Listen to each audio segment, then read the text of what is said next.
जय हिंद दोस्तों। आज जो ये क्लास यहाँ पे होगी, यहाँ पे हम लोग वो 50 वेरी इंपॉर्टेंट क्वेश्चन डिस्कस करेंगे जो ऑलरेडी हमारे एग्जाम में क्वेश्चन पूछे जा चुके हैं। यहाँ से एक बेनिफिट ये मिलेगा, आपको ये चीज पता चल जाएगी जिस हम एग्जाम की वहाँ पे तैयारी कर रहे हैं वहाँ पे कैसे कैसे क्वेश्चन हमारे पेपर में वहाँ पूछे जा रहे हैं। दोस्तों जो अपनी ये डेली क्लास यहाँ पे 6:30 बजे यहाँ पे होगी, यहाँ पे क्या करेंगे हम लोग अपना पूरा सिलेबस यहाँ पे रिवाइज करेंगे, यानी कि जितने भी हमारे टॉपिक है हर टॉपिक से हम लोग क्वेश्चन लेंगे, ताकि एक आइडिया आपको हमेशा ये भी चल जाएगा कि हमारा कौन सा टॉपिक वीक है, कौन सा स्ट्रॉन्ग है, किस पे हमें ज्यादा फोकस यहाँ पे करना है। दोस्तों आपको तैयारी करने के बिल्कुल परेशान नहीं होना, जो मैंने कंप्लीट नोट्स आपको वहां पे दे रखे हैं बस वो एक बार नोट्स आप वहां पे तैयार करना, कंप्लीट ऑल सब्जेक्ट नोट्स है। इसके बाद बस आपको ये कर लेना, जो ये डेली क्लास यहाँ प्रैक्टिस सेट हो रही है इसको जरूर यहाँ पे देखना। यहाँ पे वही सिलेक्टेड क्वेश्चन कराए जाएंगे जो आपका एग्जाम जून महीने में होने वाला, जिनके ज्यादा चांस रहेंगे पेपर में आने के। उसके पहले दोस्तों अगर आप चैनल नए हो, चैनल सब्सक्राइब भी वहां पे कर लीजिएगा,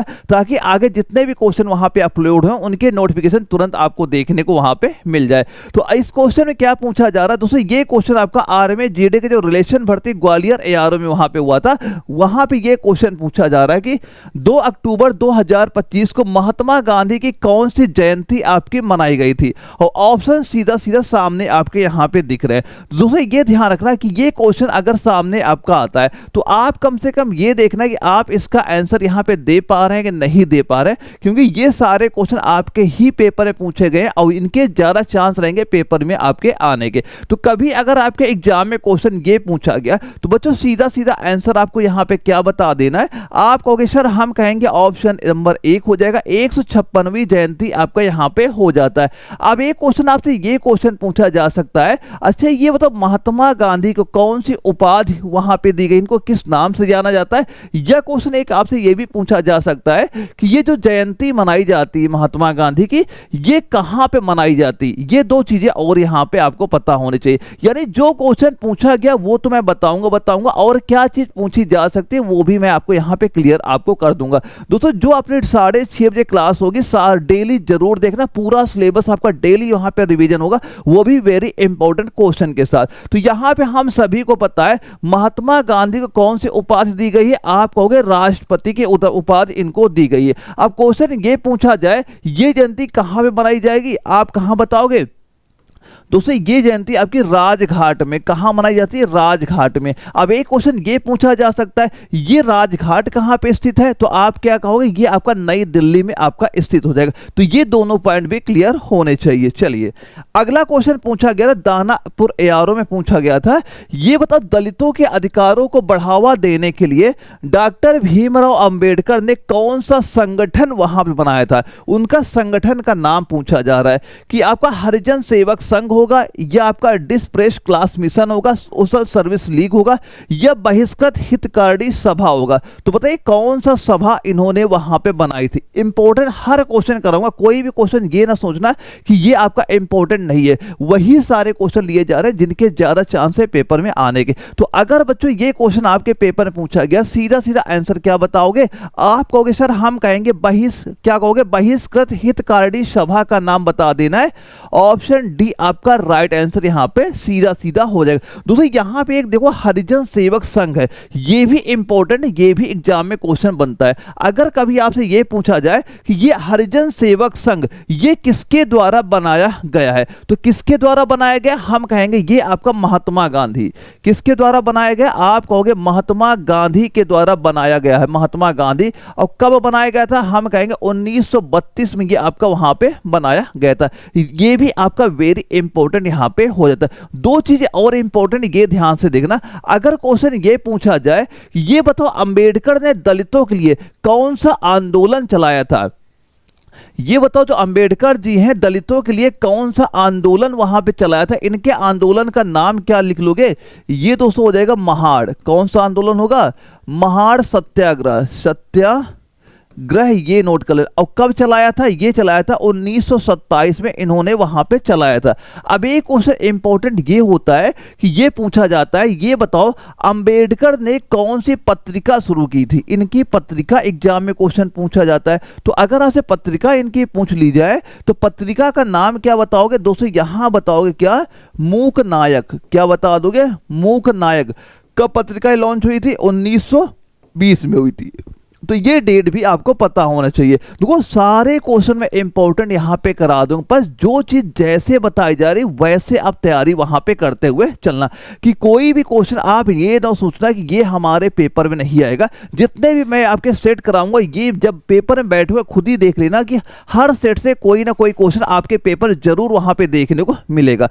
अगले क्वेश्चन में आइए ध्यान से बताओ आंसर क्या हो जाएगा, कि ये बताओ आपका लाडा डली यानी कि लाडा लडी का एक लोक नृत्य है जिसमें दूल्हा और दुल्हन के कंधों पर उठा लिया जाता है और अन्य लोग जोड़े के चारों ओर वहां पे नृत्य करते हैं। ये कहाँ का हो जाएगा? संथाल है, गारो है, भील है, चकमा है, कौन सी जनजाति के द्वारा ये नृत्य वहां पे होता है? ये चीज पूछी जा रही है, क्योंकि आपका नृत्य सिलेबस में दिया गया, यहां से क्वेश्चन पूछे जाते हैं। तो बताइए बच्चों क्या आंसर इस क्वेश्चन का यहाँ पे आपका हो जाएगा?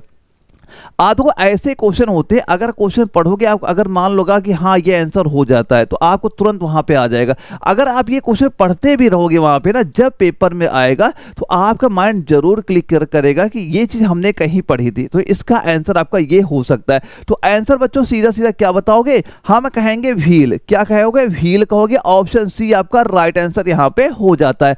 अगर क्वेश्चन ये पूछा जाए, ये बताओ जो आपकी भील जनजाति है, ये बताओ भील जनजाति ये मेन कहां पे रहती, कहां निवास करती है? हम कहेंगे दोस्तों ये आपकी जैसे राजस्थान हो गया, राजस्थान हो गया, या आपका जैसे मध्य प्रदेश हो गया, कहां का? मध्य प्रदेश राज्य में निवास करती है, या फिर दोस्तों जैसे गुजरात राज्य हो गया, ये भील जनजाति निवास करती, ये भी पेपर क्वेश्चन पूछा गया है। अगर कभी क्वेश्चन ये पूछा जाए, ये बताओ जो संथाल जनजाति है इसका प्रमुख नृत्य क्या है? संथाल जनजाति का नृत्य, तो यहां पे नाम क्या बताओगे? यहां सीधा क्या लिखो? सोहरई। क्या बताओगे? आप कहोगे सर हम कहेंगे सोहरई का नाम बता देंगे। अच्छा ये बताओ एक गारो जनजाति है, क्या है? गारो जनजाति, इसका क्या बताओगे? वांगला। इसका नृत्य क्या हो जाएगा? हम कहेंगे वांगला यहाँ पे हो जाता है। एक दोस्तों यहाँ पे चकमा लिखा है, क्या लिखा है? चकमा, तो इसका क्या बताओगे? दोस्तों यहाँ बताएंगे हम क्या? बीजू। बीजू उत्सव नृत्य आपको बता देना। तो ये कुछ जनजातियां होती हैं जिनके द्वारा ये नृत्य किए जाते हैं। जैसे हमसे भील का पूछा गया तो संथाल हो गया, गारो हो गया, इनका भी पूछा आपसे जा सकता है। तो सारे पॉइंट आप क्लियर जरूर कर लेना, क्योंकि कोई ना कोई क्वेश्चन आपके पेपर में जरूर टकराने वाला है यहां से। तो अच्छे सारे चीजें तैयार करते हुए चलना है। प्रसिद्ध तबला वादक जाकिर हुसैन निम्नलिखित में किस संगीत घराने से संबंधित है? इनका हमसे पूछा जा रहा है कि बनारस घराना है, दिल्ली घराना है, इंदौर घराना है, या पंजाब घराना है। तो ये कौन से घराने से संबंधित हो जाएंगे? और ये भोपाल एआरओ में जीडी के पेपर में पूछा गया है, तो इनका घराना बच्चों क्या बताओगे? यहाँ पे जिन बच्चों के आंसर आ रहे हैं क्या? बनारस घराना है।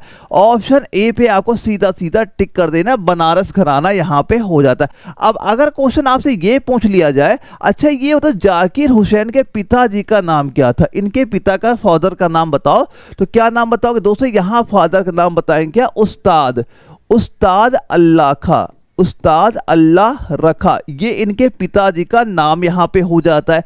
अगर क्वेश्चन ये पूछ लिया जाए, अच्छा ये बताओ जो बनारस घराना है, बनारस घराना के संस्थापक बता दो कौन हो जाएंगे? तो इसके संस्थापक बच्चों सीधा क्या बताओगे? यहां हम बताएंगे क्या? पंडित राम सहाय। पंडित राम सहाय क्या हो जाएंगे? इसके संस्थापक आपके हो जाएंगे किसके?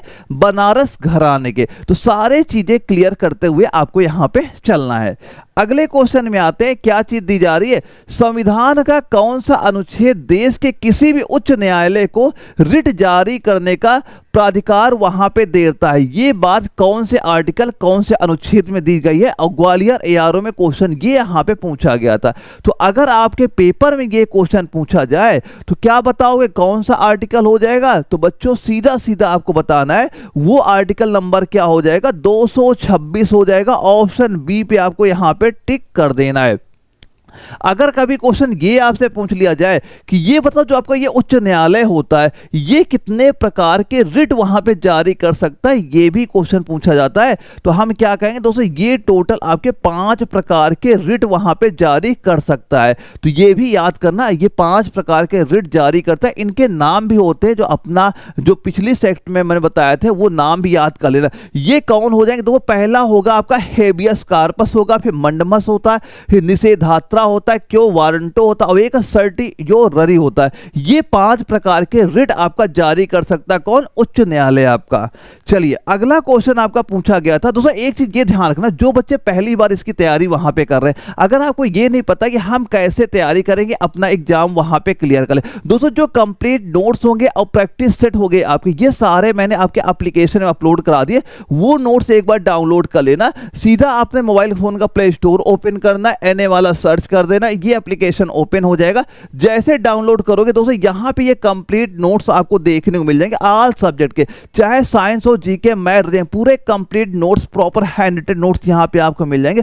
बिल्कुल दोस्तों ये केवल आपको 99 में यहाँ पे देखने को मिलेंगे, बस इनकी फोटो कॉपी निकलवा लेना। नोट्स आपके पूरे कंप्लीट, एक एक पॉइंट सिलेबस आपका कवर यहाँ पे, बस पेपर के पहले एक बार तैयार कर ले। तो इसमें नोट्स के साथ आपके 50 प्रैक्टिस सेट भी यहाँ पे अपलोड किए गए। ये 50 प्रैक्टिस वही है जो आपके ओल्ड पेपर वहां पे, ताकि उन क्वेश्चन की प्रैक्टिस करके आप ये देख पाओगे 1 घंटे में हम 50 क्वेश्चन में कितना स्कोर यहाँ पे कर सकते हैं। तो सीधा सीधा आप ये एप्लीकेशन डाउनलोड कर लेना, यहाँ पे सारे नोट्स आपको मिल जाएंगे। और ये जो दोस्तों जो डेली क्लास यहाँ पे हो रही, इसकी पीडीएफ भी मैं यहाँ पे एप्लीकेशन में अपलोड करा दूंगा, वहां से इसकी पीडीएफ भी आपको मिल जाएगी। तो ये एप्लीकेशन डाउनलोड कर लेना, इस क्लास की जितने भी क्लासेस आपके होंगे सभी की पीडीएफ भी वहां पे आपको देखने को मिल जाएगी। अगले क्वेश्चन दोस्तों ये पूछा जा रहा है, व्यापार के संदर्भ में थोक व्यापारी कौन होते हैं? थोक व्यापारी किनको वहां पे कहा जाएगा? वह व्यक्ति जो माल का परिवहन करता है, वह व्यक्ति जो माल का उत्पादन करता है, वह व्यक्ति जो बड़ी मात्रा में खरीदता है और बेचता है, वह व्यक्ति जो छोटी मात्रा में खरीदता और बेचता है। तो आप क्या कहोगे, जो थोक व्यापारी क्या होते हैं? तो भाई जाहिर सी बात है, थोक व्यापारी वही कहलाएगा जो ज्यादा मात्रा में खरीदेगा, अब खरीदेगा तो बेचेगा भी। तो आप आंसर क्या बताओगे? वह व्यक्ति जो बड़ी मात्रा में खरीदता है और बेचता है, वो क्या कहलाता है? आपका थोक व्यापारी। ऑप्शन सी पे सीधा सीधा आप टिक यहां पे कर दोगे। काउंट करते चलना स्कोर क्या हो रहा है बच्चों यहाँ पे आपका, क्योंकि आपको 35 क्वेश्चन इसी स्टेट में वहां पे करना, तभी मान चलना आपकी तैयारी वहां पे सही चल रही है। लेकिन फाइनल पेपर के लिए कम से कम 40+ क्वेश्चन आपको मान के चलने हैं। अच्छा ये बताओ, किस संशोधन अधिनियम ने देश में वस्तु सेवा कर लागू करने का मार्ग प्रशस्त वहां पे किया था? ये जो आपका जीएसटी वहां पे आया था, ये संविधान का कौन सा संशोधन यहां पे हुआ था, ये चीज यहां पूछी जा रही। वैसे तो ये सारे जो संशोधन दिए गए सारे ही आपके इंपॉर्टेंट है, सारे के आपको पता वहां पे होना चाहिए। अगर पेपर में ये क्वेश्चन पूछा गया तो इसका आंसर बच्चों सीधा क्या बताओगे? आप बताओगे ये हो जाएगा 101वां संविधान संशोधन। ऑप्शन नंबर डी पे आपको टिक यहां पे कर दे रहा है। दोस्तों दो चीजें यहां पे याद कर लेना। पहला तो आप ये याद कर लेना कि अगर कभी क्वेश्चन पूछा गया कि ये बताओ जीएसटी लागू करने जो संशोधन हुआ था ये कौन सा हुआ था, हम कहेंगे ये आपका 101वां संविधान संशोधन यहां पे हो जाता है। ये कब संशोधन हुआ था, हम कहेंगे 2016 में आपका हुआ था। अब एक क्वेश्चन ये आपसे पूछा जा सकता है, ये बताओ जीएसटी जो आपका था ये लागू कब वहां पे हुआ था। अगर क्वेश्चन पूछा जाए जीएसटी लागू कब यहां पे हुआ था, तो डेट क्या बताओगे? आप बताओगे 1 जुलाई 2017 से जीएसटी दोस्तों आपका ये लागू वहां पे कर दिया गया था। दोस्तों यहां पे कभी क्वेश्चन अगर पूछा जाए ये 102वां संशोधन अधिनियम, इसमें क्या संशोधन यहां पे हुआ था, तो हम बताएंगे यहां पे राष्ट्रीय पिछड़ा वर्ग आयोग का संवैधानिक दर्जा यहां पे आपका दिया गया था। अगर ये बात की जाए 103 जो संविधान संशोधन हुआ था, इसमें क्या हुआ था, आपने देखा होगा जो अब आपका EWS लगने लगा है जिसमें 10% का कोटा यहां पे दिया जाता है, ये आपका इसी संविधान संशोधन के तहत ही आपका यहां पे छूट आपको दी जाती है। और 100वां संविधान संशोधन क्या होता है, ये होता है जो भारत और बांग्लादेश की जो भूमि होता है इनके बीच जो समझौता वहां पे हुआ था, ये आपका 100वां संविधान संशोधन में हुआ था। ये आपका इंपॉर्टेंट है, ये याद कर लेना। जो आपका EWS वाला होता है ये पेपर क्वेश्चन कई बार आपका रिपीट भी यहां पे हुआ है। अगले क्वेश्चन में क्या पूछा जा रहा है कि निम्नलिखित में से किस पंचवर्षीय योजना का उद्देश्य खाद्य कार्य और उत्पादकता पर ध्यान केंद्रित करते हुए खाद्यान्न उत्पादन में तेजी लाना और रोजगार उत्पादकता बढ़ाना था? वो कौन सी पंचवर्षीय योजना आपकी हो जाएगी कि तीसरी है, छठी है, 7वीं है, चौथी है? तो बताइए क्या आंसर बताओगे अगर पेपर क्वेश्चन आपको ये पूछा गया तो बच्चों सीधा सीधा आंसर आपको ये याद रख लेना है कि बच्चों हम आंसर यहां क्या बताएंगे, वो हो जाएगा जाएगा छठी योजना, क्या बताएंगे? ऑप्शन बी आपका राइट आंसर यहां पे हो जाता है। अगर क्वेश्चन ये पूछा जाए जो छठी योजना थी इसका कार्यकाल बताओ क्या हो जाएगा? जो आपकी ये छठी पंचवर्षीय योजना थी, कार्यकाल क्या बताओगे? हम कहेंगे सर 1980 से लेके 1985 ये इसका कार्यकाल यहां पे हो जाता है। अगर क्वेश्चन ये पूछ लिया जाए छठी योजना का इसका मुख्य नारा क्या था, अगर नारा पूछ लिया जाए, नारा क्या बताओगे दोस्तों? आप सीधा बताओगे क्या हो जाएगा? फूड वर्क, क्या हो जाएगा? फूड वर्क एंड प्रोड्यूसिटी, आपका ये दोस्तों इसका नारा यहां पे आपका दिया गया था। अब अगर क्वेश्चन ये पूछा जाए कि जो छठी जो पंचवर्षीय योजना थी इसमें विकास दर क्या निश्चित की गई थी, तो विकास दर क्या बताओ क्या निश्चित वहां पे हुई? लक्ष्य क्या था इसका विकास दर का? तो लक्ष्य दोस्तों जो आपका रखा गया था 5.2% रखा गया था, लेकिन हमें प्राप्त कितना हुआ था? प्राप्त हुआ था 5.7% आपका ये प्राप्त वहां पे हुआ था। इसमें आप ये जरूर याद कर लेना, ये आपका इंपॉर्टेंट हो जाएगा जो आपकी इसकी डेट यहां पे दी गई। डेट एग्जाम में क्वेश्चन आपके ये पूछा जाता है। अगले क्वेश्चन में आ जाओ, ये बताइए जून 2025 में मोदी सरकार में राष्ट्रीय सुरक्षा सलाहकार के रूप में तीसरे कार्यकाल के लिए किसको नियुक्त वहां पे किया गया था? कि शिव शंकर मेनन है, अजीत डोभाल है, मनोज गुप्ता है, या आपका कटार गामा मेनन हो गए? कटाम गारा मेनन का नाम यहां पे दिया गया, तो कौन हो जाएंगे दोस्तों? ये फोटो आपको समझ में कुछ आ रही है? फोटो किसकी यहां पे? तो आप दोस्तों कहोगे, हम कहेंगे आंसर हो जाएगा अजीत डोभाल का। अजीत डोभाल का आंसर आपको बताना है। इंपॉर्टेंट क्वेश्चन, बहुत पेपर में क्वेश्चन इस समय पूछा जा रहा है, तो आप किसका नाम बताओगे? अजीत डोभाल का नाम बताना है। अगर क्वेश्चन ये कभी पूछा जाए कि ये बताओ अजीत जो डोभाल हैं ये राष्ट्रीय सुरक्षा सलाहकार कब कब वहां पे नियुक्त हुए? पहली बार इनका चुनाव कब हुआ था? पहली बार दोस्तों इनका चुनाव हुआ था मई महीने का, जो आप 2014 में, मई 2014 में पहली बार चुने गए। इसके बाद दूसरी बार दोस्तों ये आपके 2019 में, 2019 में चुने गए। इसके बाद दोस्तों तीसरी बार अभी ये 2024 से लेके अब तक यहां पे ये आपके राष्ट्रीय सुरक्षा सलाहकार के रूप में इनका चुनाव हुआ है। अगर क्वेश्चन ये कभी पूछा जाए, ये बताओ भारत के पहले राष्ट्रीय सुरक्षा सलाहकार कौन थे? अगर पहले वाला एग्जाम में क्वेश्चन पूछा जाए तो किसका नाम बताओगे? हम यहां बताएंगे किसका? बी राजनाथन का। बी राजनाथन का दोस्तों नाम याद कर लेना। कब चुने गए थे? ये 1998 से लेके 2001 तक इनका चुनाव वहां पे हुआ था। वी राजनाथन यहां पे आंसर आपका हो जाता है। तो सारे पॉइंट दोस्तों क्लियर करते चलना। पूरे new pattern, latest pattern question आपके कराए जा रहे हैं जो प्रेजेंट टाइम पे हमारे पेपर में क्वेश्चन पूछे जा रहे हैं। अगला क्वेश्चन क्या चीज दिया जा रहा है? अशोक के शिलालेख। देखो अशोक शिलालेख होते क्या हैं? ये जो पत्थर होते हैं, पत्थर जो आपके दोस्तों यहाँ पे होते हैं, उनमें जो यहाँ पे लिखावट यहाँ पे होती है, शिलालेख जो होता है, यही चीज पूछा जा रहा है कि शिलालेखों मुख्यतः किस भाषा और लिपि का प्रयोग वहां पे किया गया था। तो इन पत्थरों में जो आपकी लिखावट वहां पे होती थी, इसमें कौन सी भाषा आपकी लिखी गई थी, ये चीज यहाँ पूछी जा रही है। कि संस्कृत और देवनागरी है, पाली और कोरोष्ठी है, ग्रीक और लैटिन है, प्राकृत और ब्राह्मी है, तो वो कौन सी भाषा का प्रयोग यहाँ पे किया गया था, ये चीज पूछी जा रही है। तो बच्चों क्या आंसर बताओगे? यहाँ पे जिन बच्चों के आंसर निकल के कितना आ रहा है? डी, यानी प्राकृत और ब्राह्मी। ऑप्शन डी आपका राइट आंसर यहाँ पे हो जाएगा। यानी क्या बताओगे? प्राकृत और ब्राह्मी लिपि का प्रयोग वहां पे आपका किया जाता था। तो हम क्या बताएंगे? ऑप्शन नंबर डी आपका राइट आंसर। तो काउंट करते ना 15 में कितने क्वेश्चन आपके सही होने वाले हैं। यहाँ पे अभी तक कितना क्वेश्चन आपका सही हो गया? तो क्योंकि आपके एग्जाम में अगर आप ऐसे क्वेश्चन के आंसर वहां पे दे पा रहे हो तो भाई मान चलना बिल्कुल तैयारी आपके सही है, आप 100% अपना एग्जाम वहां पे क्लियर कर लोगे। अगले क्वेश्चन देखो क्या पूछा गया है?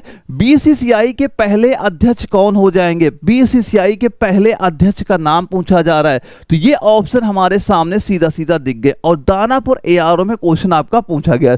तो एक बार ऑप्शन देखो फिर बताओ क्या इनका आंसर हम लोग यहाँ पे दे पा रहे हैं, क्योंकि ये आपका न्यू पैटर्न बेस्ड सारे क्वेश्चन यहाँ पे कराए जा रहे हैं। तो इसका आंसर दोस्तों क्या बताओगे? ये बताओ बीसीसीआई के पहले अध्यक्ष कौन हो? पहला अध्यक्ष और पहले भारतीय अध्यक्ष दोनों में बहुत अंतर है। यहाँ पहला अध्यक्ष आपसे पूछा गया है, तो पहले अध्यक्ष कौन हो जाएंगे? हम कहेंगे R.E. ग्रांट गोवन का नाम यहाँ बता दोगे। कब ये अध्यक्ष बने थे? हम कहेंगे 1928 से 1933 में आपके ये अध्यक्ष किसके हो जाएंगे? बीसीसीआई के अध्यक्ष यहाँ पे बने थे।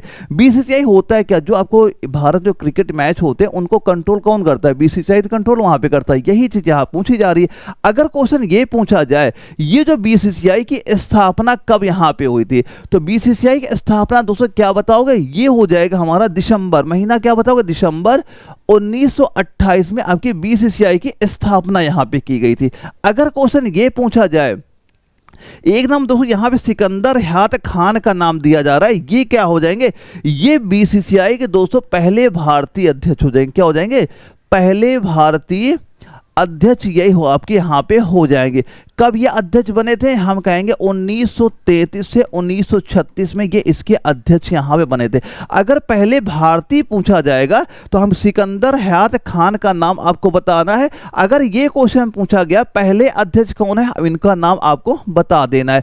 अगर क्वेश्चन ये आपसे पूछ लिया जाए ये बताओ बीसीसीआई का पहला अंतरराष्ट्रीय मैच कब हुआ था, तो इसका पहला दोस्तों अंतरराष्ट्रीय मैच कब हुआ था? हम कहेंगे 1932 में हुआ था, जब इंग्लैंड का दौरा वहां पे किया गया था। तो सारी चीजें क्लियर करते हुए आपको यहां पे चलना है। पेपर में क्वेश्चन टकराने वाला है ये मान के आपको चलना है यहां पे। अच्छा ये बताइए 2011 में आयोजित संगीत नाटक अकादमी में कार्यकारी बोर्ड की बैठक में नृत्य के क्षेत्र में कितने अकादमी पुरस्कार देने का निर्णय वहां पे लिया गया था? कि 6 है, 13 है, 9 है, 11 है। तो कितने पुरस्कार देने का निर्णय वहां पे लिया गया था? जयपुर ARO में ये एग्जाम में क्वेश्चन GD के पेपर में पूछा गया था। तो कितने आप क्या बताओगे इसका आंसर? तो बच्चों सीधा सीधा आंसर क्या बताओगे? ये ऑप्शन सामने दिख ही रहे हैं यहाँ पे, आप बताओगे D 11। ऑप्शन नंबर डी आपका राइट आंसर यहां पे हो जाएगा। कभी अगर क्वेश्चन ये आपसे पूछ लिया जाए ये बताओ संगीत जो नाटक अकादमी है इसकी स्थापना कहां पे यानी कब हुई थी, तो स्थापना कब हुई थी? हम कहेंगे 1952 में, 1952 में हुई थी। अगर क्वेश्चन पूछा गया इसका हेडक्वार्टर, इसका मुख्यालय कहां पे है, मुख्यालय कहां बता दोगे? आप कहोगे नई दिल्ली में। कब मुख्यालय कहां बताएंगे? हम कहेंगे नई दिल्ली में मुख्यालय। ये दोनों के दोनों चीजें याद कर लेना, कब स्थापना हुई और मुख्यालय कहां पे, दोनों चीजें पेपर में क्वेश्चन आपके बनते हैं यहां से। अगला क्वेश्चन देखो, ये बताओ तैराक श्री हरि नटराज, ये जो तैराक श्री हरि नटराज की फोटो आप यहां पे देख रहे हैं ये पूछा जा रहा है ये किस राज्य से संबंधित है? कि गुजरात है, केरल है, महाराष्ट्र है, कर्नाटक है। जालंधर ARO में क्वेश्चन पूछा गया था, जालंधर ARO के GD एग्जाम में क्वेश्चन पूछा गया था। तो ये कहां के तैराक होंगे? बच्चों सीधा आंसर क्या बताना, ये हो जाएंगे कर्नाटक के। कहां के? कर्नाटक के तैराक। Option D. काउंट करते ना क्या स्कोर यहां पे आपका हो रहा है। अगर क्वेश्चन पूछा जाए इनका जन्म कौन से वर्ष में हुआ था, इनका जन्म दोस्तों आपका 2001 में इनका जन्म वहां पे हुआ था। कहां पे? कर्नाटक राज्य में। चलिए अगले क्वेश्चन में आते हैं। ये बताइए भारतीय जनगणना में किस व्यक्ति को साक्षर मानने के लिए न्यूनतम आयु कितनी है? यानी कि आप कब बताओगे ये व्यक्ति साक्षर है, तो आप बताओ न्यूनतम आयु 7 वर्ष है, 10 वर्ष है, 5 वर्ष है, 15 वर्ष है। तो बच्चों सीधा सीधा आंसर क्या बताओगे? हम कहेंगे क्या, ये ऑप्शन सामने आपके दिख रहे हैं, सीधा बताना आपको 7 वर्ष। यानी अगर किसी यानी कोई मेल हो, फीमेल हो, कोई लड़की हो, लड़का हो, उसकी उम्र 7 साल हो गई और वो लिखना पढ़ना वहां पे जानती है या जानता है, तो वो क्या कहलाएगा? साक्षर कहलाएगा। तो न्यूनतम आयु क्या हो जाएगी हमारी? 7 वर्ष यहाँ पे आपकी हो जाती है। दोस्तों ये आपकी जो जनगणना से एग्जाम ये कंफर्म मान जाना, एक क्वेश्चन पक्का है आपका यहाँ पे दिखेगा। तो जनगणना वाला टॉपिक अच्छे से आपको यहाँ पे तैयार कर लेना है। देखो यहाँ पे एक चीज और ये ध्यान रखना, अगर क्वेश्चन आपसे ये पूछ लिया जाए कि 2001 की जो जनगणना यहां पे हुई थी, कौन सी? 2001 की दोस्तों, वो 2011 की जो आपकी जनगणना यहां पे हुई थी, इसमें अगर पूछा जाए भारत की साक्षरता दर कितनी थी, अगर कुल भारत की साक्षरता दर पूछा जाएगा तो हम क्या कहेंगे? 72.04% दोस्तों क्या हो जाएगी, भारत की साक्षरता दर। ये कहाँ की दोस्तों हो जाएगी, भारत की साक्षरता दर आपकी हो जाती है। अगर क्वेश्चन आपसे ये पूछा जाता है पेपर में, ये बताओ जो साक्षरता दर में अगर पूछा जाए, ये बताओ मेल का कितना है और फीमेल का कितना है यहाँ पे, तो पुरुष का दोस्तों क्या बताओगे, आप बताओगे 82.14% हो जाएगा। फीमेल का क्या बता दोगे, आप कहोगे 65.46% यहाँ पे महिलाओं का हो जाता है। अगर क्वेश्चन ये भी पूछा गया कि उस राज्य का नाम बताओ जहां पे साक्षरता दर सबसे अधिक है, तो वो राज्य क्या हो जाएगा, केरल हो जाएगा। अगर क्वेश्चन पूछा गया उस राज्य का नाम बताओ जहां पे साक्षरता दर सबसे कम है, हम कौन सा राज्य बताएंगे, आपको बिहार राज्य बता देना है। तो सारे पॉइंट आपके क्लियर होने चाहिए, क्योंकि यहां से एग्जाम में क्वेश्चन दिखेंगे तो जो जनगणना है 2011 की अच्छे से आपको तैयार वहां पे करना है। अब यहां से हमारे साइंस के क्वेश्चन आपके स्टार्ट हो जाते हैं, और साइंस के दोस्तों टोटल आपके जो पेपर क्वेश्चन यहां पे दिखेंगे, ये मान चलना आपके 15 क्वेश्चन आते हैं। तो पहला क्वेश्चन क्या पूछा जा रहा है, डायनमो बताओ। ये फिजिक्स का क्वेश्चन आपका है। तो डायनमो क्या होता है, यांत्रिक ऊर्जा को विद्युत ऊर्जा में बदलता है, विद्युत ऊर्जा को यांत्रिक ऊर्जा में बदलता है, या यांत्रिक ऊर्जा को उत्पन्न करता है। कि यहाँ पे जो साइंस के आपके 15 क्वेश्चन आते हैं, फिलहाल आपको ये मान चलना जो इसमें बायोलॉजी, फिजिक्स, केमिस्ट्री तीनों मिला के ही हमारे एग्जाम में आते हैं। तो तीनों के तीनों आपको पता होना चाहिए कैसे कैसे क्वेश्चन आपके पूछे थे। तो सारे मैंने अलग यहाँ पे कर दिए। जैसे ये आपका फिजिक्स का क्वेश्चन यहाँ पे आ जाता है, और ये क्वेश्चन आपका भोपाल एआर में वहां पे पूछा गया था। तो हमें पता भाई जो डायनमो क्या करता है, डायनमो क्या करेगा, ये दोस्तों करता है यांत्रिक ऊर्जा को विद्युत ऊर्जा में ही तो बदलता है। आपका ऑप्शन नंबर बी आपका राइट आंसर हो जाएगा। वेरी इंपॉर्टेंट क्वेश्चन है, पेपर में क्वेश्चन बहुत बार ये आपका रिपीट भी वहां पे हो चुका है। अगर कभी आपसे ये पूछ लिया जाए ये बताओ डायनमो किस सिद्धांत पे काम करता है, तो हम क्या बताएंगे, विद्युत चुंबकीय प्रेरण के सिद्धांत पे काम करेगा। तो डायनमो किस सिद्धांत पे काम करेगा, विद्युत चुंबकीय प्रेरण के सिद्धांत पे आपका काम करता है। ये भी चीज वहां पे पूछी जाती है। अगला क्वेश्चन आता है, यदि किसी वस्तु पर लगने वाला शुद्ध बल 2 गुना हो जाए तो वस्तु का त्वरण वहां पे क्या होता है। तो बताओ आधा होगा, 2 गुना होगा, अपरिवर्तित होगा, या 4 गुना यहां पे हो जाएगा। दो सिंपल सा एक फार्मूला आपको पता होना चाहिए कि जो बल होता है F बराबर हमारा क्या होता है, द्रव्यमान गुणे आपका त्वरण होता है। अब देखो सवाल में क्या चीज दिया जा रहा है, यदि किसी वस्तु पर लगने वाला शुद्ध बल 2 गुना हो जाए, देखो 2 गुना हो जाए तो त्वरण में क्या फर्क पड़ेगा। तो देखो अगर ये आपका 2 गुना होगा तो भाई ये त्वरण भी तो हमारा बढ़ जाएगा, त्वरण भी आप कितना हो जाएगा, 2 गुना हो जाएगा। तो हम क्या कह देंगे, ऑप्शन नंबर बी इसका राइट आंसर यहां पे हो गया। अगर सवाल में ये बोल दिया जाए कि आपका जो बल तो कुछ परिवर्तन ना हो, लेकिन अगर द्रव्यमान इसका 2 गुना हो जाता द्रव्यमान, तो आपका क्या त्वरण क्या हो जाएगा, अब ये हमारा इसके नीचे ही तो आपका आ जाएगा। तो आपका क्या हो जाएगा, अगर द्रव्यमान 2 गुना हो गया तो हम कहेंगे त्वरण आपका आधा हो जाएगा। क्या बता दोगे, आधा हो जाएगा। तो ये चीज आपको ध्यान रखनी है वहां पे। अगर क्वेश्चन ये पूछा जाए, ये बताओ त्वरण की इकाई क्या होती है, हम क्या क्या कहेंगे, मीटर पर सेकेंड। दोस्तों इसकी क्या हो जाएगी, इकाई आपकी हो जाती है।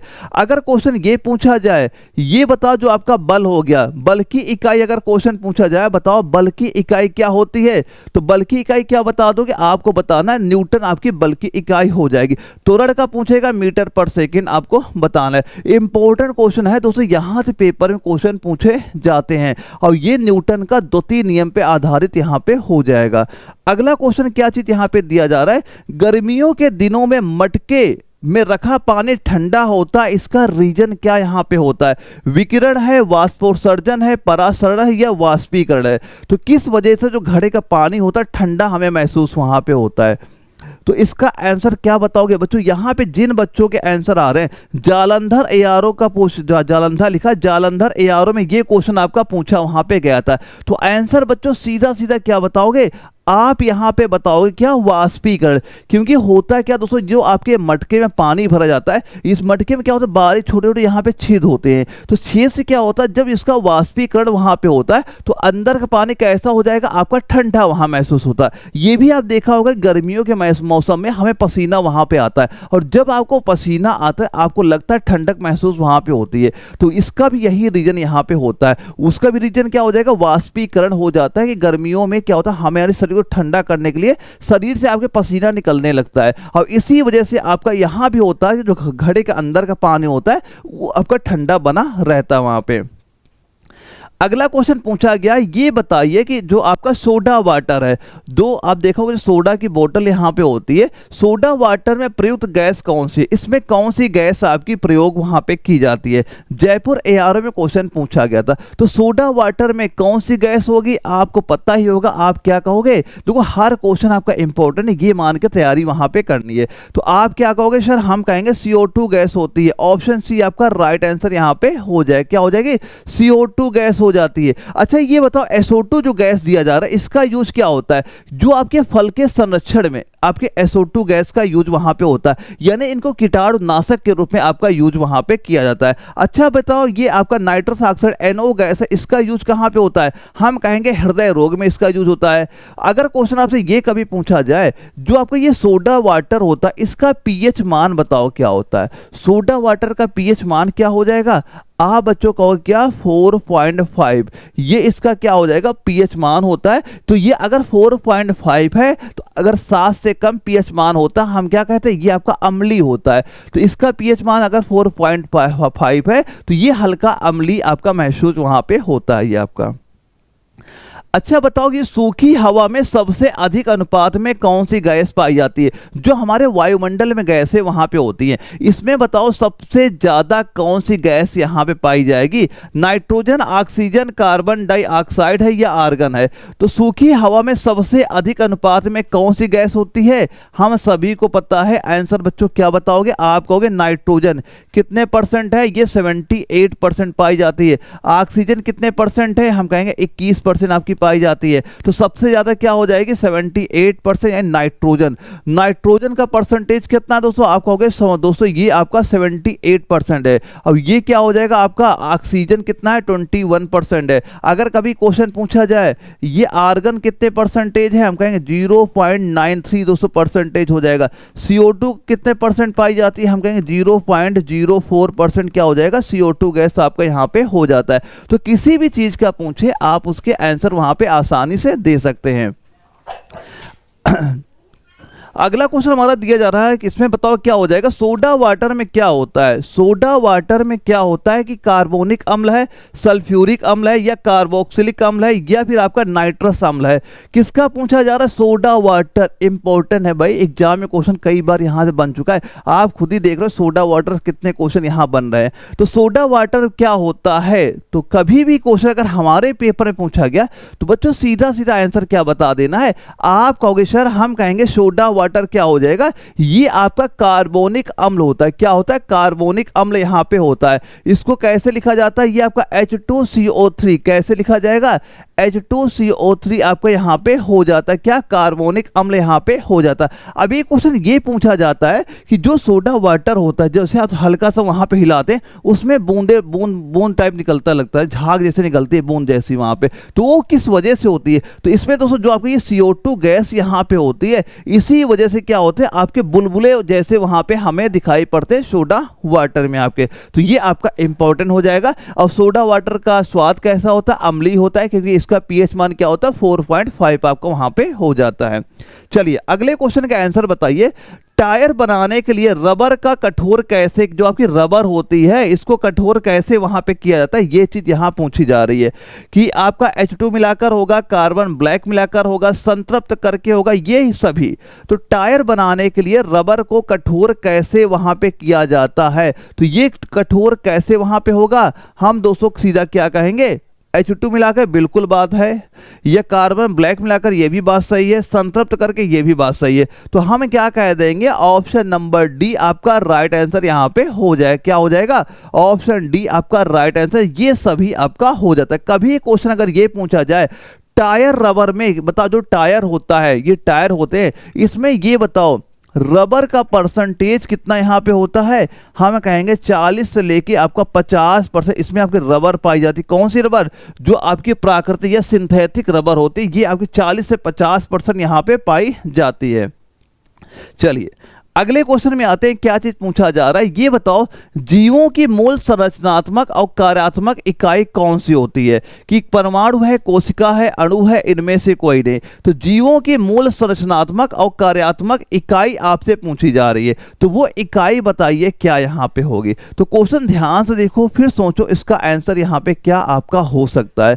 तो यहाँ पे जिन बच्चों के आंसर निकल के आ रहा है कितना, बी, सेल, कोशिका, ऑप्शन नंबर बी आपका राइट आंसर यहाँ पे हो जाता है। दोस्तों यहाँ से बहुत सारे क्वेश्चन आपके पूछे जा सकते हैं। जैसे आपसे एक क्वेश्चन यही पूछा जा सकता है, ये बताओ जो आपका कोशिका होती है, कोशिका का सिद्धांत किसने वहां पे दिया, कोशिका का सिद्धांत बताइए किसने वहां पे दिया। तो किसका नाम बताओगे दोस्तों, सीधा बताना, स्लाइडेन का नाम। किसका नाम बताएंगे, स्लाइडेन और स्वान ने। कब दिया था, 1838 या 39 में इसका सिद्धांत यहाँ पे दिया था। तो स्लाइडेन का नाम आपको पता वहां पे होना चाहिए। अगर क्वेश्चन ये पूछा जाए, ये बताओ सबसे छोटी कोशिका किसकी होती है, हम किसका नाम बताएंगे, आप कहोगे माइकोप्लाज्मा का। माइकोप्लाज्मा ये क्या हो जाएगी, सबसे छोटी कोशिका होती है। अगर क्वेश्चन ये पूछा जाए सबसे बड़ी कोशिका बताओ किसकी यहाँ पे होती है, तो किसका नाम बताओगे दोस्तों, जो आपका शुतुरमुर्ग का अंडा होता है। किसका, शुतुरमुर्ग का अंडा, ये हो जाएगी सबसे बड़ी कोशिका यहाँ पे हो जाती है। अगर क्वेश्चन ये पूछा जाए, ये बताओ कोशिका की खोज किसके द्वारा हुई है, कोशिका की खोज अगर क्वेश्चन पूछा जाए किसके द्वारा वहां पे हुई है, तो किसका नाम बताओगे, आप कहोगे हम बताएंगे सर रॉबर्ट हुक का। किसका नाम बताएंगे, रॉबर्ट हुक का नाम आपको बता देना। कोशिका की खोज कब वहां पे हुई थी, तो कब खोज की गई थी, आप कहोगे 1665 ईस्वी में इसकी खोज वहां पे की गई थी। तो कोई भी चीज अगर पूछी जाए, सारे पॉइंट आपके क्लियर होने चाहिए। यहां से एग्जाम में क्वेश्चन कई सारे बनते हैं कोशिका से, कि खोज कब हुई, इसका सिद्धांत किसने दिया, सबसे बड़ी कोशिका कौन सी, सबसे छोटी कोशिका है। तो यहां से कई सारे क्वेश्चन बन सकते हैं, वो सारे मैंने अभी आपके क्लियर वहां पे करा दिए हैं। अगला क्वेश्चन ये पूछा जा रहा है, क्लोरोप्लास्ट एक है, ये बताओ जो ये क्लोरोप्लास्ट यहाँ पे दिख रहा है क्या चीज है, अंगक है, कोशिका है, ऊतक है या अंग है। तो क्लोरोप्लास्ट क्या चीज होती है, ये यहाँ पूछी गई है। तो बच्चों क्या बताओगे, क्लोरोप्लास्ट क्या हो जाएगा, हम कहेंगे दोस्तों ये आपका एक अंगक होती, क्या अंग, ऑर्गन सेल होता है। ऑप्शन ए आपका राइट आंसर यहाँ पे हो जाता है। क्या बताओगे, ऑप्शन ए आपका राइट आंसर यहाँ पे हो जाएगा। चलिए अगले क्वेश्चन में आते हैं, क्या चीज दिया जा रहा है, ये बताइए अजैविक नाइट्रोजन स्थिरीकरण निम्नलिखित में से किसके द्वारा होता है। अजैविक नाइट्रोजन स्थिरीकरण निम्नलिखित में से किसके द्वारा यहाँ पे होता है। 15 क्वेश्चन ये काउंट करना आपके जो साइंस के पूछे जाते हैं, इनमें कितना स्कोर यहाँ पे आपका हो रहा है। दानापुर एआरओ में ये क्वेश्चन आपका पूछा गया था। तो अजैविक नाइट्रोजन स्थिरीकरण निम्नलिखित में किसके द्वारा होगा, तो किसके द्वारा बच्चों बताओगे, ये यहाँ पे हो जाएगा दोस्तों आपका विद्युत ऊर्जा, बिल्कुल बात सही है, या आयनिक कार्य विकिरण, ये भी हो जाएगा। यानी ऑप्शन नंबर सी आपको जो बोथ यहाँ पे दिया गया, ये आपका राइट आंसर यहाँ पे हो जाता है। एक चीज दोस्तों ये ध्यान रखना कि जो आपका अजैविकी नाइट्रोजन स्थिरीकरण क्या यहाँ पे होता है, ये होता है आपका बिजली और आपका उच्च विकिरण से आपका, जब ये नाइट्रोजन को आपका NO2 या आपका NO3 में आपका ये बदलना ही क्या कहलाता है, आपका अजैविक नाइट्रोजन वहां पे कहलाता है। यानी इसको आपका NO2 NO3 में बदलना आपका अजैविक नाइट्रोजन आपका यहां पे कहलाएगा। अगला क्वेश्चन आता है, निम्नलिखित में से कौन सा वास्तुकलर कैम्बियम कोशिका विभाजन का बढ़ावा देता है। निम्नलिखित में से कौन सा वास्तुकुलर कैम्बियन में कोशिका विभाजन को बढ़ावा देता है। किसको, कोशिका विभाजन का यहां पूछा जा रहा है। तो किसका नाम बताओगे, जिब्रेलिन का है, ऑक्सिन का है, साइटोकाइनिन का है, इनमें से कोई नहीं। तो कोशिका विभाजन को बढ़ावा कौन यहां पे देगा, तो किसका नाम यहां पे बताना है। तो यहां पे सीधा सीधा आपको नाम बता देना है, किसको यहां बताएंगे क्या, साइटोकाइनिन का नाम बताना है। ऑप्शन नंबर सी आपका राइट आंसर यहां पे हो जाता है। तो साइटोकाइनिन का मुख्य कार्य यही होता है, कोशिका का विभाजन करना। अगर क्वेश्चन पूछा जाए ऑक्सिन हो गया, ऑक्सिन का काम क्या होता है, तो इस ऑक्सिन का काम क्या होगा, कोशिका जो होती है इनकी वृद्धि करना। तो अगर क्वेश्चन पूछा गया कोशिका वृद्धि करना किसका काम हो जाएगा, हम बताएंगे ऑक्सिन का। अगर पूछा जाए जिब्रेलिन का मेन काम क्या होता है, जो आपके तने की लंबाई को बढ़ाना, ये काम किसका होता है, ये आपका जिब्रेलिन को होता है। तो अगर क्वेश्चन पूछा गया तने की लंबाई को बढ़ाने काम किसका होता है, हम कहेंगे जिब्रेलिन का ये काम वहां पे हो जाएगा।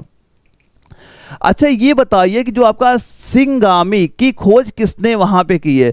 जो सिंगामी निषेचन होता है की खोज किसके द्वारा वहां पे की गई थी?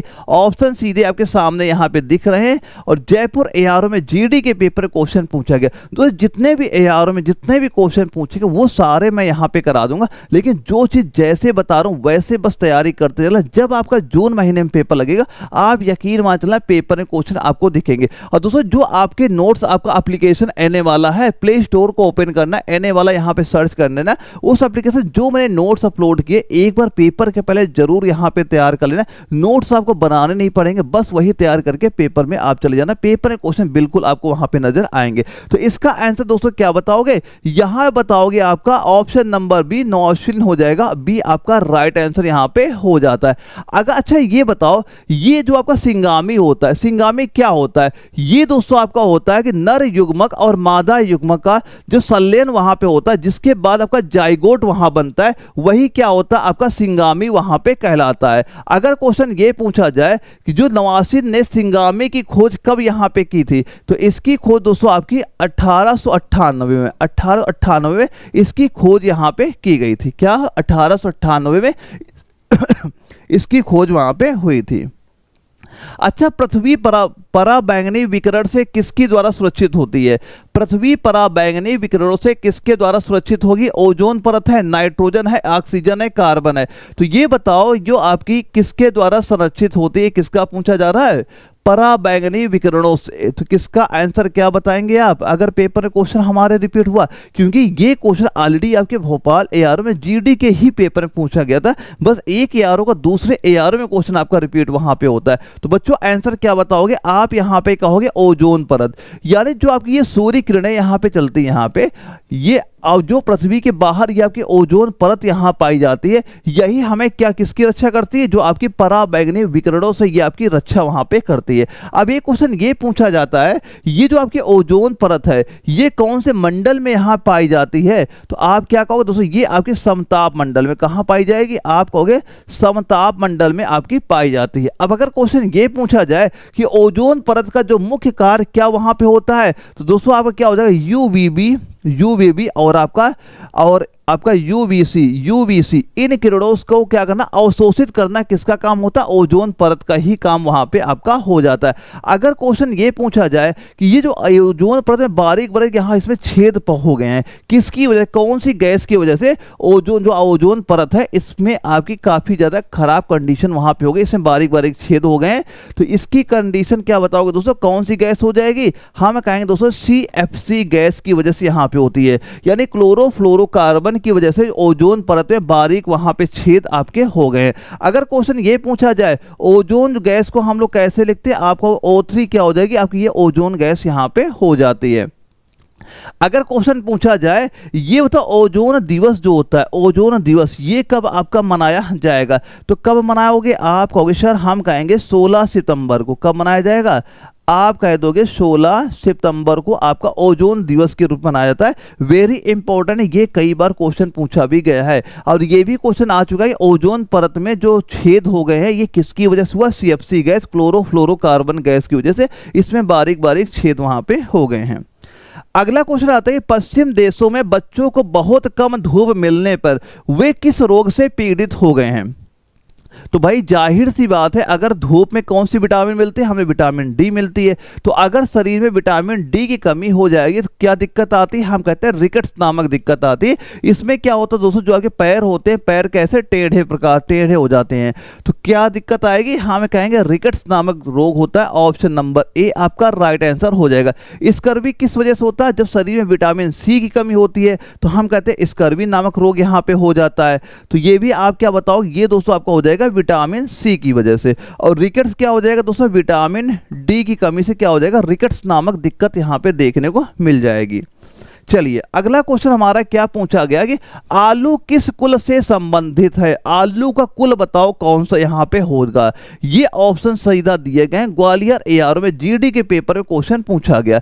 आलू किस कुल से संबंधित हो जाएगा? बताइए आलू किस कुल से संबंधित होगा, इंपॉर्टेंट क्वेश्चन है ये, कुल वाले याद करना, कुल के नाम पूछे जाते हैं। तो हम दोस्तों क्या बताएंगे, ऑप्शन नंबर डी आपका राइट आंसर यहाँ पे हो जाता है। देखो आलू के अलावा इस कुल में क्या क्या चीजें आती हैं, जैसे दोस्तों आप बताओगे मिर्ची हो गई, मिर्ची भी इसी कुल में आपको देखने को मिलती है। जैसे आपका तंबाकू हो गया, क्या हो जाएगा, तंबाकू, तंबाकू भी इसी कुल में आपका हो जाता है। जैसे टमाटर हो गया, टमाटर भी दोस्तों इसी कुल में आपका हो जाता है। जैसे दोस्तों आपका धतूरा हो गया, क्या हो गया, धतूरा, धतूरा भी दोस्तों इसी कुल में आपकी ये सारे यहाँ पे हो जाते हैं। एक क्वेश्चन ये पूछा जाता है, ये आलू में मुख्य रूप से क्या संग्रहित होता है। तो आलू में मुख्य रूप से क्या संग्रहित होगा, हम कहेंगे दोस्तों स्टार्च, क्या होगा, स्टार्च, यानी कार्बोहाइड्रेट मेन इसमें आपका संग्रहित आपका होता है। क्या हो जाएगा, स्टार्च यानी कार्बोहाइड्रेट मुख्य रूप से आपका संग्रहित यहाँ पे हो जाएगा। चलिए अगला क्वेश्चन दिया जा रहा है कि मक्का को मुख्य अनाज के रूप में खाने वाले लोग किस रोग के प्रति संवेदनशील होते हैं। अगर प्रॉपर आप मक्का ही वहां पे खाते जाओ तो क्या दिक्कत आपके अंदर वहां पे हो सकती है, कि बेरी है, पेलाग्रा है, स्कर्वी है या क्वाशियोरकर है। बताओ क्या दिक्कत वहां पे आपको देखने को मिल जाएगी अगर आप मक्का का ज्यादा सेवन करते हैं, मक्का ही केवल आप वहां पे खाते हो। तो सीधा बच्चों आंसर क्या बताओगे, ये हो जाएगा पेलाग्रा बताना है। ऑप्शन नंबर बी आपका राइट आंसर यहाँ पे हो जाता है। अगर क्वेश्चन ये पूछा जाए पेलाग्रा जो होता है ये कौन सी विटामिन की कमी से होता है, हम कहेंगे विटामिन B3। विटामिन B3 से हम नियासिन की कमी की वजह से क्या होता है, पेलाग्रा नामक रोग यहाँ पे देखने को मिल जाता है। बेरी ये किस रोग से होता है, हम कहेंगे ये भी दोस्तों आपका विटामिन B1 की कमी से क्या होता है, विटामिन B1 से बेरी होता है, और पेलाग्रा विटामिन B3 की कमी से यहाँ पे आपका होता है। और स्कर्वी का भी मैंने बताया था क्या हो जाएगा, विटामिन C की कमी से यहाँ पे होता है। और ये क्वाशियोरकर क्या दिक्कत होती है, ये दोस्तों होता है अगर हमारे शरीर प्रोटीन की कमी यहां पे होती है तो हमारा शरीर क्या होता है, ग्रोथ वहां पे नहीं कर पाता है। तो प्रोटीन की कमी से क्वाशियोरकर नामक दिक्कत आपको देखने को वहां पे मिल जाती है। तो ये सारे पॉइंट आपके यहां पे क्लियर होने चाहिए। अगला क्वेश्चन दोस्तों यहां से हमारे मैथ के क्वेश्चन स्टार्ट होते हैं। 15 क्वेश्चन हमारे मैथ के आते हैं और 5 क्वेश्चन आपके रीजनिंग के आते हैं। मैथ के क्वेश्चन अगर कैलकुलेशन आपकी अच्छी है तो आप 15 क्वेश्चन बड़ी आसानी से वहां पे बना लोगे। देखो पहला क्वेश्चन क्या दिया जा रहा है कि 1240 प्रति सैकड़े की दर से 400 अमरूद खरीदे गए और 940 के लाभ पर बेचे गए, तो प्रति दर्जन अमरूदों का विक्रय मूल्य बताना है। प्रति दर्जन बताना वास्तव, तो आप प्रति दर्जन कब निकाल सकते हो, आप एक अमरूद का रेट निकाल लो, उसको 12 से गुणा कर दो, तो प्रति दर्जन का आपका रेट वहां पे निकल के आ जाएगा। देखो सवाल में क्या दिया जा रहा है, यहां दिया जा रहा है 1240 प्रति सैकड़े, यानी सैकड़ा मतलब होता है 100। तो अगर 100 की दर पर अमरूद खरीदोगे, 100 अमरूद की कीमत कितनी है आपकी 1240, तो 400 की अमरूद कीमत क्या हो जाएगी, हम दोस्तों यहां पे कहेंगे 1240 को आप 4 से यहां पे गुणा कर दोगे, ये हो गया 4960 रुपए निकल के आ गया। यहां पे हमने कर दिया कि 400 अमरूद की कीमत यहां पे निकाल दी। अब दोस्तों यहां पे लाभ कितना ले रहे हैं, हम यहां पे लाभ कितना ले रहे हैं 940 रुपए का, तो इसमें आप क्या कर दो 940 का हम और इसमें जोड़ देंगे, तो यहां से क्या निकल के आएगा सेलिंग प्राइस, यानी विक्रय मूल्य निकल के आ जाएगा हमारा। ये कितना हो जाएगा दोस्तों, जैसे आप 4960 में 940 यहां पे आप जोड़ दोगे, ये कितना निकल के आ गया 5200 रुपए आपका निकल के आ गया, 5900 रुपए आपका निकल के आ गया। ये तो हमारा क्या हो गया विक्रय मूल्य। लेकिन सवाल में हमसे पूछा क्या जा रहा है कि प्रति दर्जन पूछा जा रहा है, इसका मतलब हमसे 12 का रेट यहां पे पूछा जा रहा है, 12 अमरूद का रेट यहां पे क्या हो जाएगा। तो यहां पे हमें पता हो गया 5900 जो आपका ये मूल्य यहां पे दिया जा रहा है, ये टोटल आपका 400 अमरूद का मूल्य है यहां पे। तो एक अमरूद का मूल्य कितना हो जाएगा, हम कहेंगे 5900 का आप क्या कर दो 400 से भाग यहां पे कर दो, 400 0 काट दिया, इसका रेट कितना निकल के आ जाएगा, ये हो जाएगा 14.75 रुपए एक अमरूद की कीमत यहां पे आ गई। तो आप 12 अमरूद की कीमत प्रति दर्जन का पूछा जा रहा है, तो हम क्या कहेंगे 12 से आप गुणा कर दो किसका, कि आपका 14.75 को गुणा करोगे दोस्तों, ये लगभग आपका कितना निकल के आ जाएगा 177 रुपए आपका निकल के आ जाएगा। तो हम यहां पे कहेंगे 177 रुपए आपका क्या हो जाएगा प्रति दर्जन अमरूद की कीमत हो जाएगी। ऑप्शन नंबर बी आपका राइट आंसर हो जाएगा। एक बार स्क्रीनशॉट लीजिएगा, बाद में प्रैक्टिस करिए कि इसका आंसर कैसे आप निकाल सकते हो, बस कैलकुलेशन आपकी अच्छी होनी चाहिए। और जो नोट्स मैंने आपको दे रखे हैं बस वो तैयार कर लेना, वहां पे जहां पे मैथ के पूरे जितने भी टॉपिक होते हैं और उनमें जितने भी टाइप होते हैं सारे आपके वहां पे कवर किए गए हैं। अगले क्वेश्चन में आते हैं, क्या चीज दिया जा रहा है कि किसी मूलधन पर 9% वार्षिक दर से 5 वर्ष अवधि के लिए साधारण ब्याज 531 है, तो मूलधन बताइए क्या यहाँ पे हो जाएगा। तो भाई हमें तो बिल्कुल पता है मूलधन का फॉर्मूला क्या होता है सिंपल इंटरेस्ट का, ये होता है मूलधन गुणे दर गुणे समय बटे 100 यहाँ पे होता है, और इसी पी का मान आपसे पूछा जा रहा है। तो मूलधन बराबर क्या हो जाएगा, सिंपल इंटरेस्ट साधारण ब्याज कितना हमारा है 531 रुपए है, तो यहाँ पे क्या करोगे 531 और ये 100 का गुणा इधर हो जाएगा, गुणे ये आपका 100 हो गया, बटे में कितना हो जाएगा यानी दर गुणे समय, दर कितनी आपकी 9% है, समय कितना 5 है, तो यहाँ पे हमने क्या किया 9 गुणे आपने कर दिया 5 कर दिया, 5 से काटिए 5 दूना 10 हो गया, ये आप कैसे 9 से काट दोगे, टोटल वैल्यू कितनी निकल के आ गई दोस्तों 1180 रुपए यहाँ पे निकल के आ जाएगा। ये 1180 हमारा क्या हो गया, आप कहोगे यही तो हमारा क्या हो गया मूलधन हो गया, तो आंसर क्या कह दोगे बच्चों, ऑप्शन नंबर ए सीधा सीधा राइट आंसर यहाँ पे हो जाएगा। बस जितनी जल्दी कैलकुलेशन कर लोगे उतनी जल्दी आपका आंसर यहाँ पे निकल के आ जाएगा।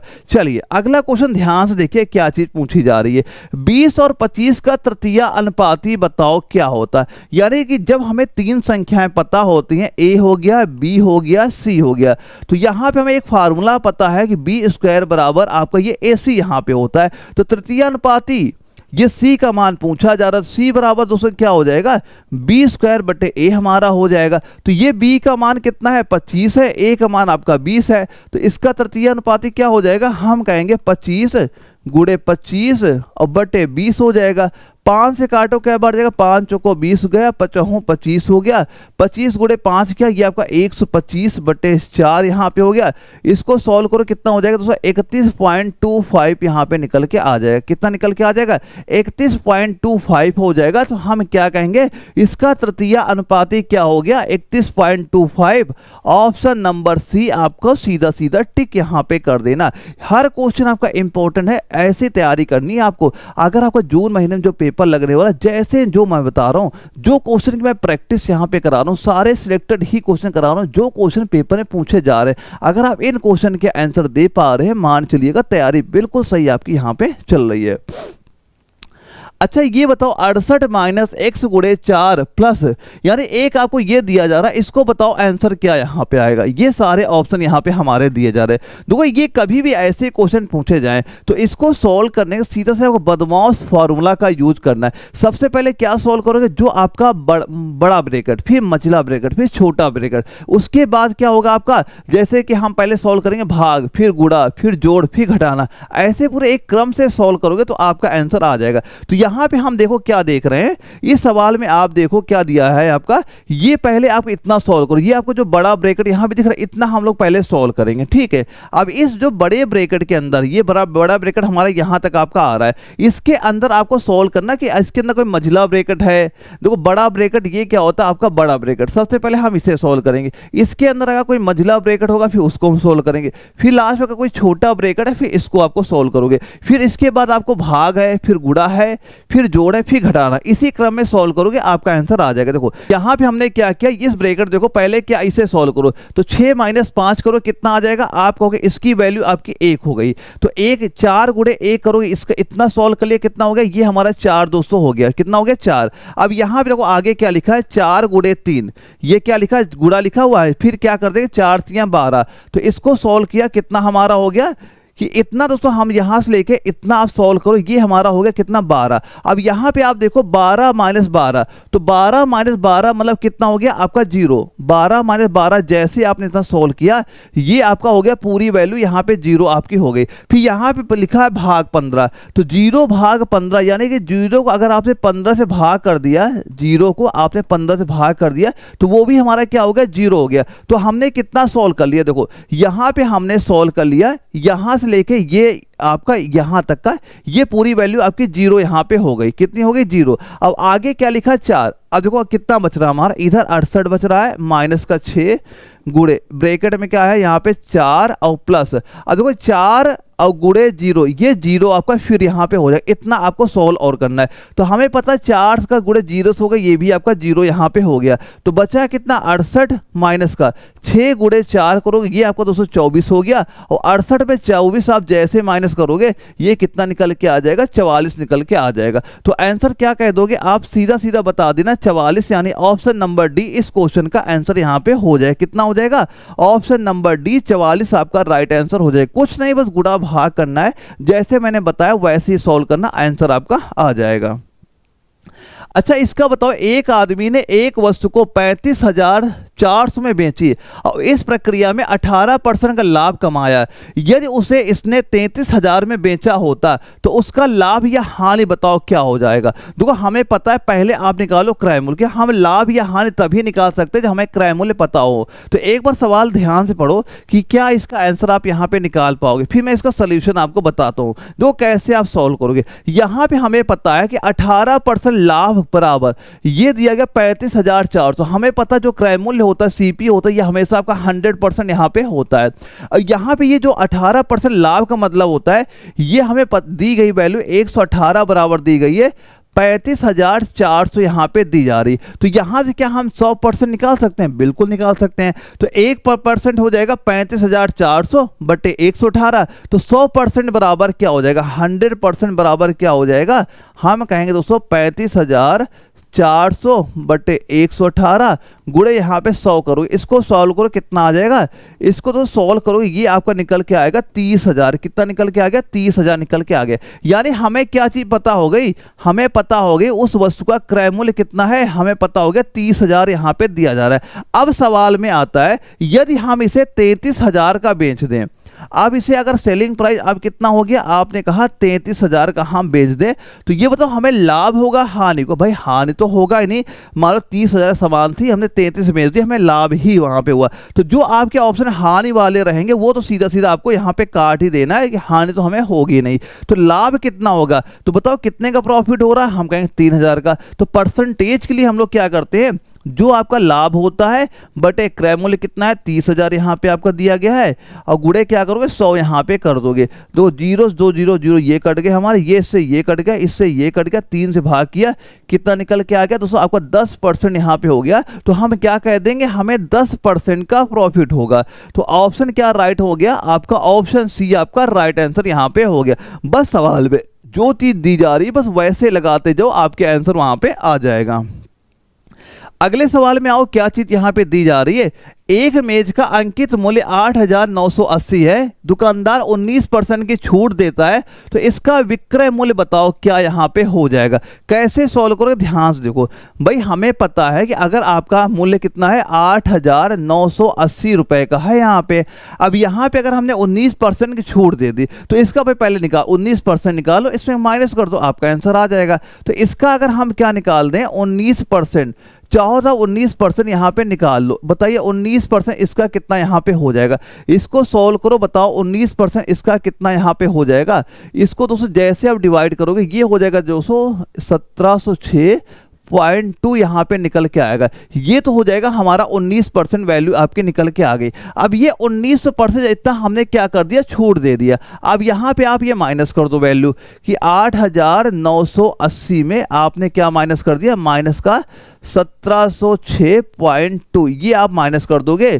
तो इसे माइनस करो, वैल्यू क्या बचेगी, यहाँ पे माइनस करिए कितना 8,980 में इतना माइनस करो, कितना आ जाएगा, इसकी वैल्यू हो जाएगी दोस्तों आपकी 7273.8 दोस्तों, ये निकल के आ जाएगा। तो यहाँ पे हमसे क्या पूछा जा रहा है, ये बताओ कि निकटतम हमसे पूछा जा रहा है, निकटतम कितनी आपकी हो जाएगी। तो यहाँ पे जो इसके आसपास आपका दिख जाएगा उसी पे आपको टिक कर देना, 7264, ऑप्शन नंबर ए आपका राइट आंसर यहाँ पे हो जाएगा। करना दोस्तों बस यही आपको यहाँ पे कि इसका 19% निकालना है, जो वैल्यू आपकी आ जाएगी इसमें आपको माइनस कर देना है। जैसे आप माइनस करोगे लगभग आपसे पूछा जा रहा है, किसका पूछा जा रहा है, निकटतम हमसे पूछा जा रहा है, इसके निकटतम यही वैल्यू आपकी दी जा रही है। तो ऑप्शन नंबर ए पे आपको टिक करना है। एक बार स्क्रीनशॉट लीजिएगा, प्रैक्टिस यहां पे जरूर करिएगा। सेम सवाल यही आपको अभी मैंने बताया था कि ऐसा सवाल कभी आया तो पहले आपको ब्रैकेट सॉल्व करने, फिर आपको भाग, फिर गुणा, फिर जोड़, फिर घटाना। तो यहां पे हम पहले क्या सॉल्व करेंगे, भाग आप सॉल्व कर लो। तो ये बताओ अगर कोई इसको सॉल्व करो, पहले यहां पे 3 का भाग 9 में दिया, कितना हुआ 3 हो गया। इधर क्या लिखा, माइनस को 2 है, गुणे 3 है, और यहाँ पे क्या है आपका प्लस का 16 है। अब यहाँ पे गुणा सोल्व कर लो, 3 दूना 6 हो गया, इधर क्या है आपका 16 और प्लस का 3, और ये किसमें है, माइनस का 6 है। तो यहाँ पे क्या हो जाएगा, प्लस माइनस का 6 प्लस का 3, माइनस का 3 हुआ, और प्लस का 16 माइनस का 3, क्या बचेगा, आप कहोगे सर यहाँ पे हमारा बच रहा है कितना, 13 आपका बच रहा है। तो आंसर क्या कह दोगे, सीधा सीधा ऑप्शन नंबर सी आपको टिक कर देना है। भाई बिल्कुल नॉर्मल सवाल आते हैं, बस केवल आपको पता होना चाहिए कैसे सवाल के आंसर हम लोग वहां पे ला सकते हैं। अच्छा ये बताओ, माँ और पुत्री की वर्तमान आयु का अनुपात 7:2 है, 12 वर्ष बाद उनकी आयु का अनुपात 9:4 होगा, माँ की वर्तमान आयु बताओ क्या यहाँ पे हो जाती है। देखो सवाल में क्या है, माँ और पुत्री वर्तमान आयु का अनुपात क्या है, 7:3। हमने माना कि जो माँ की उम्र कितनी हो गई, आपने कहा 7x हो गई, और जो इसकी पुत्री थी उसकी उम्र क्या हो गई, आपकी 2x यहाँ पे हो गई। अब सवाल में आ जाओ, 12 वर्ष बाद, यानी इनकी उम्र अगर अभी 7x है, इसकी उम्र कितनी है आपका 2x है, 12 वर्ष बाद इसमें 12 हमने इसमें जोड़ा, 12 इसमें आपने जोड़ दिया, उनका आयु का रेशियो कितना हो गया 9:4, यानी ये वैल्यू आपकी हो गई 9/4 के बराबर यहाँ पे आ गई है। बस यहाँ पे यही करना, इसका x का मान एक बार आप निकाल लो, जैसे x का मान आप निकालोगे उसी x का मान यहाँ पे रख देना, आपका आंसर यहाँ पे आ जाएगा। x का मान जैसे रखो आंसर आ जाएगा। अब यहाँ पे क्या करो, 7 से गुणा कर दो, कितनी बार जाएगा, 7×4 28, x हो गया दोस्तों यहाँ पे, और प्लस का 12 × 7 यहाँ पे करो, कितना हो जाएगा 12 × 7, यानी कि 7, 4 दूना 8 हो गया दोस्तों, 4 1 के 4 हो गया, यानी कितना हो गया 12 × 1, तो यहाँ पे हो गया हमारा 7 × 4 किया, 7×4 28, 28 हो गया आपका, 28x हो गया यहाँ पे, और प्लस का 12 12 × 24 × 24 48, यहाँ पे हो गया 48 हो गया, और बराबर क्या हो गया 9 दूनी 18 x दोस्तों ये आपका हो गया, और 12 × 12 9 कितना हो जाएगा, 12 × 9 कर दो 12 9 आपका दोस्तों ये आपका 108 यहाँ पे हमारा हो गया। अब इसे सॉल्व करो, कितना हो जाएगा, जहाँ पे ये x है इधर ले आओ, तो 28x में जैसे आप 18x माइनस करोगे कितना आ जाएगा, आप कहोगे यहाँ 10x बचा, अब ये 48 आपका इधर यहाँ पे चला जाएगा, तो इधर कितना बचेगा, आप कहोगे 60, कितना बचेगा, यहाँ बचेगा तो 60 आपका बच जाएगा। x बराबर कितना हो जाएगा, 60 आप 10 कर दो, कितना मान निकल के आएगा, 6 निकल के आ गया। तो हमें जो x का मान निकला यहाँ पे रख देंगे, कितना हो जाएगा 7 × 6 करोगे तो सचंग कितना हो जाएगा 42 आ जाएगा। तो माँ की उम्र कितनी हो जाएगी, आप कह दोगे 42 वर्ष यहाँ पे हो जाती है। ऑप्शन नंबर सी आपका राइट आंसर हो जाएगा। अगर यहाँ पुत्री की उम्र पूछी जाती तो जो x का मान निकला यहाँ पे रख देते, हम क्या करेंगे 6 × 2 आपको 12 वर्ष वहाँ पे पुत्री की उम्र आ जाती, लेकिन माँ की पूछी गई, माँ की उम्र क्या हो जाएगी आपकी 42 ईयर यहाँ पे हो जाएगी। चलिए अगला सवाल दिया जा रहा है, अमित गोपाल और अक्षय का औसत वजन आपका 45 केजी है। यदि अमित और गोपाल का औसत वजन आपका 43 केजी है और गोपाल और अक्षय का औसत वजन 47 केजी है, तो बताओ गोपाल का वजन कितना यहाँ पे हो जाएगा। गोपाल का वजन पूछा जा रहा है, बिल्कुल लगा लो, कुछ नहीं यहाँ पे। देखो पहले क्या बात हुई, अमित गोपाल अक्षय, किसकी बात हो रही है, देखो अमित गोपाल अक्षय, यहाँ बात हो रही पहले अमित प्लस का गोपाल है, फिर यहाँ पे हमने लिख दिया अक्षय। इन तीनों का अगर तीनों का औसत अगर 45 है, योग कितना हो जाएगा, योग हो जाएगा 45 × 3 है, 3 से इस वजह गुणा करें, इनकी संख्या 3 है तो 45 × 3 करो, कितना निकल के आ गया 135 केजी दोस्तों यहाँ पे आपका निकल के आ गया। आगे सवाल दिया जा रहा है अमित और गोपाल, आगे क्या दिया जा रहा है, यहाँ पे अमित है और प्लस गोपाल का नाम यहाँ पे दिया जा रहा है। इनका योग कितना हो जाएगा, अगर औसत 43 है, योग क्या हो जाएगा 43 × 2 कर दोगे, कितना 43 × 2 कितना आ जाएगा 43 × 2 करो, 3 दूना यहाँ पे 6 हो गया और 4 दूना 8, यानी कितना हो गया 86 आपका यहाँ पे निकल के आ गया।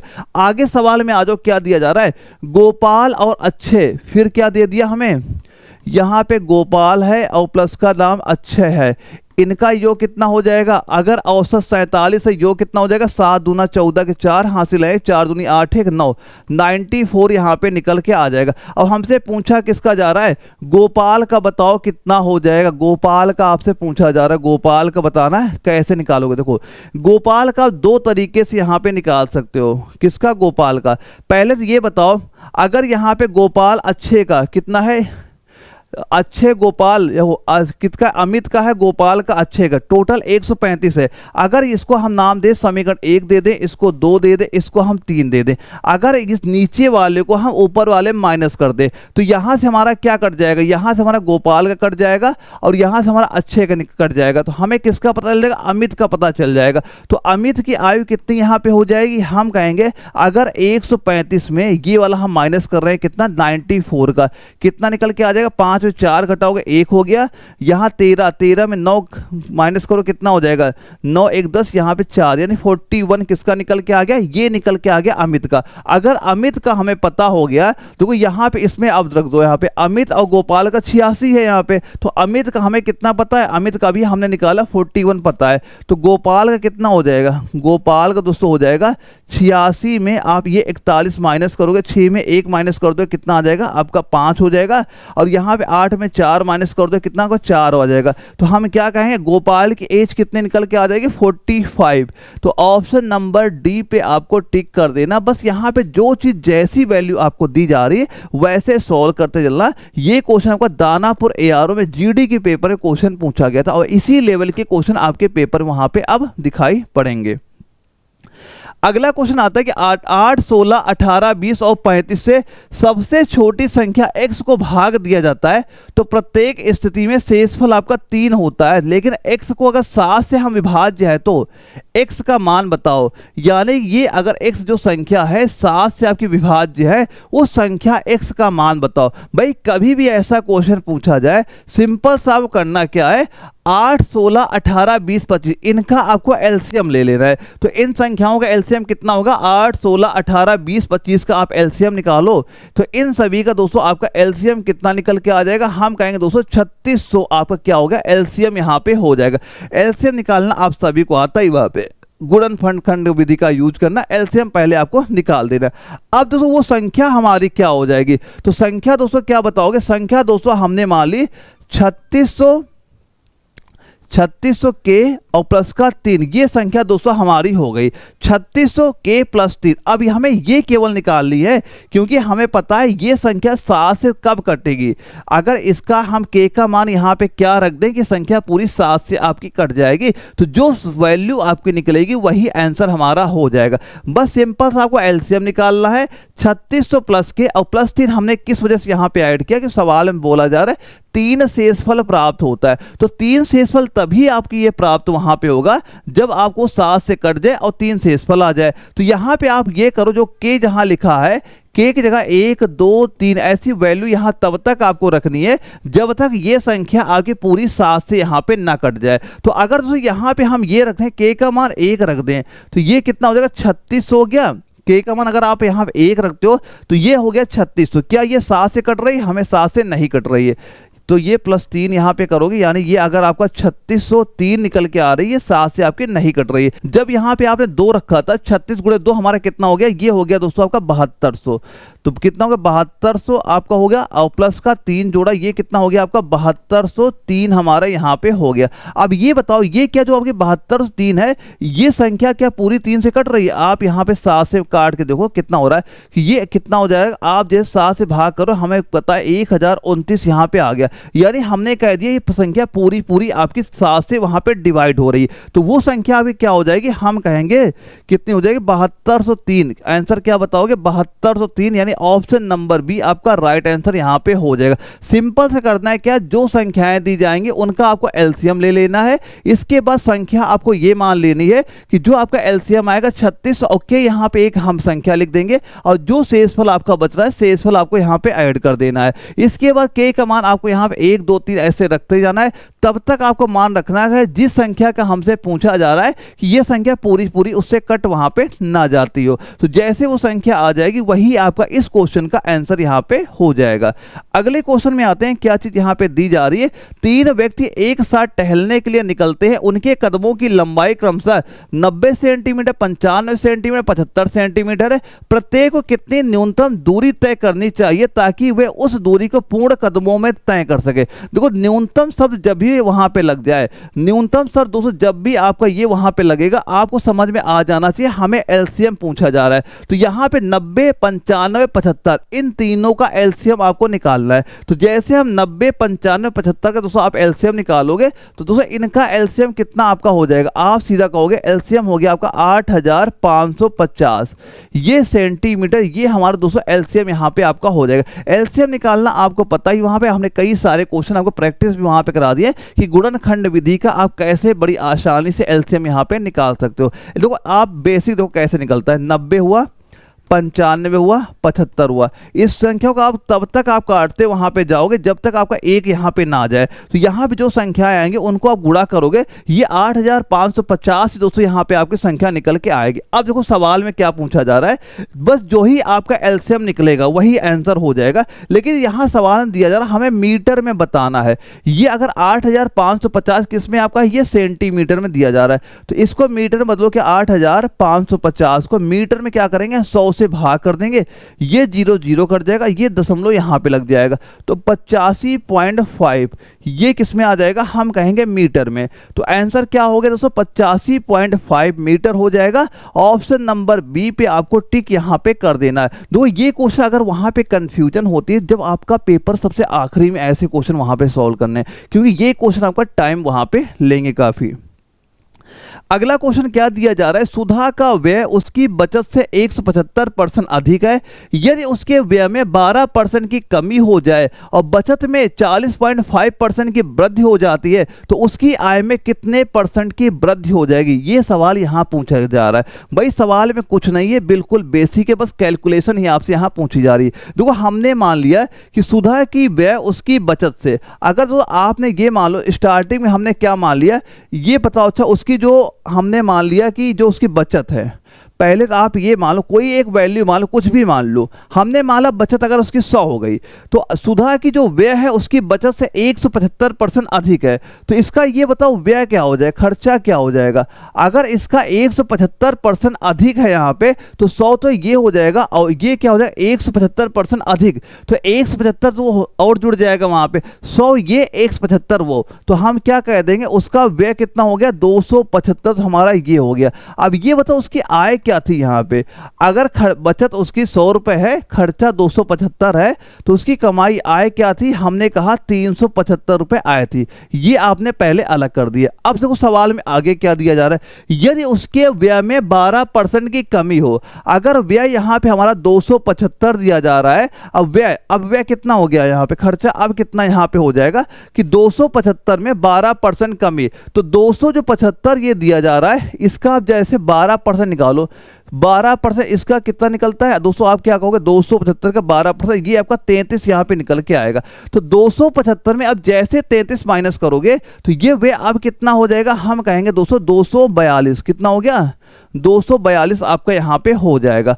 आगे सवाल में दिया जा रहा है और बचत में 40.5% की वृद्धि होती है। अगर बचत 100 है, इसका अगर आप 40.5% निकालोगे यही वैल्यू हो जाएगी। तो यहां पे हमने क्या किया, उसका जो व्यय है वो बचत है, यहां पे क्या लिख दिया हमने बचत, तो अब इसकी बचत क्या यहां पे हो जाएगी, बचत बोला जा रहा है 40.5% की वृद्धि हो रही है। अगर इस बचत में इतनी आप वृद्धि कर दोगे तो ये बचत क्या हो जाएगी, आप कहोगे 140.5 हमारी यहां पे हो गई।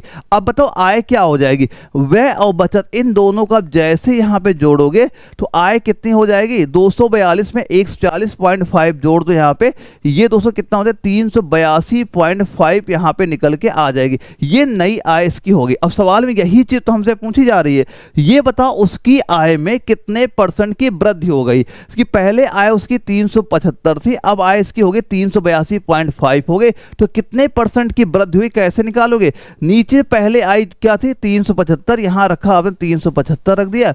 अब यहां बताओ कितने परसेंट की वृद्धि हो गई, यहां पे हम देख रहे हैं टोटल दोस्तों आपका ये 7.5 की वृद्धि हो रही है। परसेंटेज के लिए क्या किया 100 से गुणा कर दिया, इसको सोल्व करो कितना दोस्तों आपका निकल के आएगा 7.5, जीरो से एक जीरो आ गया, जीरो से जीरो हमने काटा, ये दोस्तों सॉल्व करोगे दोस्तों 2% यहाँ पे निकल के आएगा। तो हम क्या कर देंगे, कितने परसेंटेज की वृद्धि हो गई, आप दोस्तों कहोगे 2%, यानी ऑप्शन नंबर डी आपका राइट आंसर हो जाएगा। स्क्रीनशॉट लीजिएगा। ऐसे क्वेश्चन दोस्तों आपके सिलेक्टेड वो क्वेश्चन है जो बच्चे वहां पे छोड़ के आते हैं, तो ऐसे क्वेश्चन आपको छोड़ने वहां पे नहीं है, अगर पेपर में ये क्वेश्चन आपका पूछा वहां पे जाता है। अगला क्वेश्चन देखो क्या दिया जा रहा है, एक लंबवृत्तीय शंख की ऊंचाई 10 सेंटीमीटर है और इसके आधार की त्रिज्या 24 सेंटीमीटर है। शंख का वक्रपृष्ठीय क्षेत्रफल, तो भाई हमें पता है शंख का वक्रपृष्ठीय क्षेत्रफल क्या होता है, पाई आर एल ही तो हमारा होता है। और क्या क्या चीज हमें पता होगी, ऊंचाई यानी एच का मान हमें पता है, एच का मान 10 है यहाँ पे, और इसके आधार की त्रिज्या आर का मान पता है आपको 24 यहाँ पता है।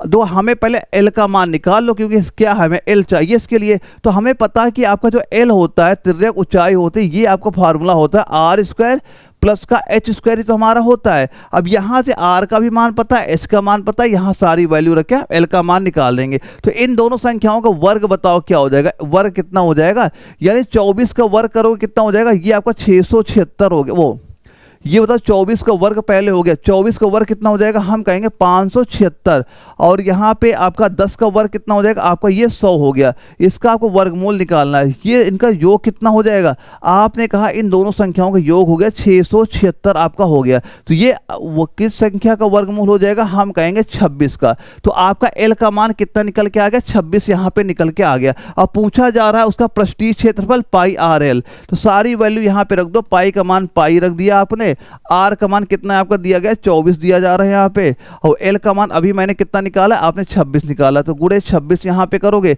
इसको सॉल्व करो कितना दोस्तों निकल के आ जाए, पाई आर एल, जैसे गुणा करोगे 624 दोस्तों पाई, ये वैल्यू यहाँ पे निकल के आ जाएगी। तो हम क्या कहेंगे, इसका वक्र पृष्ठीय क्षेत्रफल कितना हो जाएगा, 624 पाई हो जाएगा। किसमें दिया गया, ऑप्शन नंबर ए आपका सीधा राइट आंसर यहाँ पे हो जाएगा, 624 पाई आपका बिल्कुल राइट आंसर यहाँ पे हो जाएगा।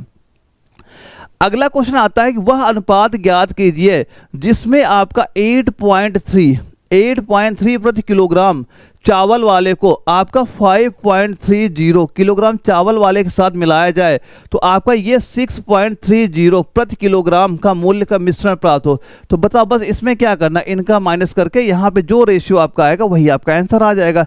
तो इसको माइनस करिए कितना हो जाएगा, 8.30 में 6.30 आप यहाँ पे माइनस करिए, यानी इसमें कितना आ जाएगा दोस्तों, यहाँ पे वैल्यू आपकी हो गई 2, कितनी मिल गई 2।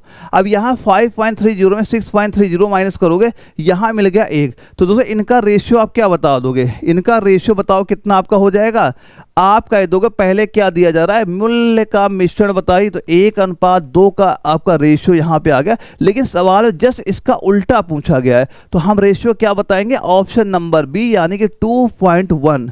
ये तो मिश्रण का आपका रेशियो यहाँ पे निकलेगा, और पूछा क्या जा रहा है, उनके मूल्य का पूछा जा रहा है, मूल्य क्या होगा, इसका जस्ट अपोजिट हो जाएगा। तो यहाँ 1.2 का मूल्य का क्या हो जाएगा, 2.1 हो जाएगा।